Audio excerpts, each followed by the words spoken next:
Hello, everyone. I'm Major Garrett in Washington. Tonight on the final edition of America Decides. Stop me if you've heard this before. New tariff threats. President Trump warns Apple, the company, that it could face a 25% tariff, and he warns the European Union it could face tariffs of up to 50%. Those threats coming after the president met with Apple CEO Tim Cook earlier this week. The demand, make your iPhones here or pay a pretty stiff price. Also, White House officials say they're unhappy with the pace of negotiations with the European Union. President Trump said talks with the 27-nation bloc were, quote, going nowhere. We start tonight with Nancy Cordes at the White House.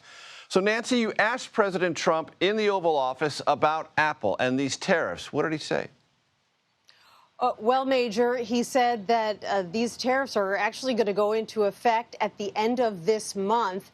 And he also argued that this is what has to happen in order to force Apple to move its production back to the United States. But I asked him why he would want to hurt a U.S. company, actually the third largest U.S. company, in this way. Take a listen to what he had to say. It would be more. It would be also Samsung and anybody that makes that product. Otherwise, it wouldn't be fair. So anybody that makes that product, and that'll start on, I guess, the end of June. So basically, Major, what he's trying to do is to pressure Apple to move its production to the U.S.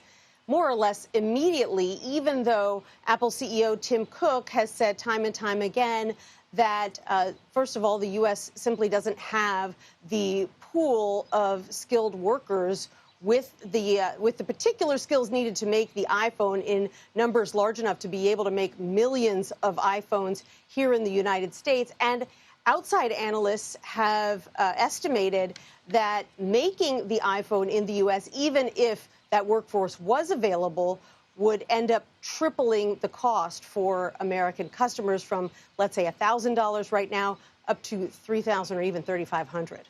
And Nancy, I want to play for you sound from the Treasury Secretary, Scott Bessent, about overall climate, because as you know, a couple of weeks ago, there was all this optimism from Trump administration officials about these trade deals that were right on the verge of being settled.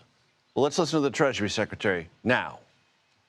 I've said there are 18 important trade deals that we have to do. I'm working mostly on Asia, and that group has move forward with some very interesting proposals. They're negotiating in good faith. We've already inked a deal with the UK. I think there are a couple more coming in the near future. So I think this is in response just to the EU's pace. Things are still in process, it sounds like, and slower than certainly they were talking about a couple of weeks ago.